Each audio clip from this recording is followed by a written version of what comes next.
اللهم ارزقنا حسن اتباع سنة نبيك صلى الله عليه وسلم. اللهم احشرنا في زمرته واجعلنا من أوليائه وأحبابه. اللهم اجعلنا ممن يحشر معه يا رب العالمين. اللهم إنا نشهدك أنك أنت الله لا إله إلا أنت، نشهدك أننا نشهد أن محمدا عبدك ورسولك. اللهم صل وسلم عليه صلاة دائمة إلى قيام الساعة. اللهم صل وسلم عليه. اللهم اجزه عنا خير الجزاء. اللهم اجزه ما جزيت نبيا عن أمته. اللهم اجزه ما جزيت نبيا عن أمته. اللهم اجزه ما جزيت نبيا عن أمته.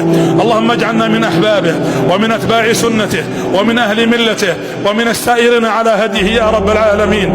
اللهم إنا نشهدك إنا قد آمنا به ولم نراه. اللهم اجعلنا ممن التقى به في جناتك جنات النعيم. اللهم شفعه فينا بلا إله إلا الله. اللهم إني أسألك في هذه الساعة الكريمة أن تجمعنا به مع آبائنا وأمهاتنا وأحبابنا وأزواجنا وذرياتنا. اللهم اجعلنا لسنته متبعين وعلى هديه سائرين يا ذا الجلال والإكرام.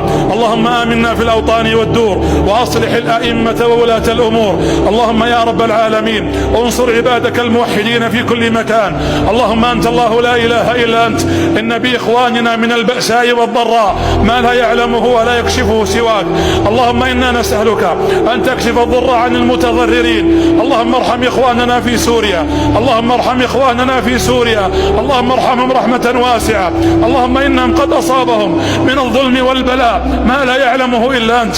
اللهم اكشف عنهم البلاء عاجلا غير آجل، وسائر إخواننا المسلمين في فلسطين واليمن وأهل السنة في العراق يا رب العالمين.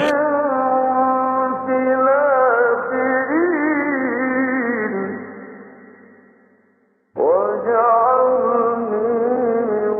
ورثة جنة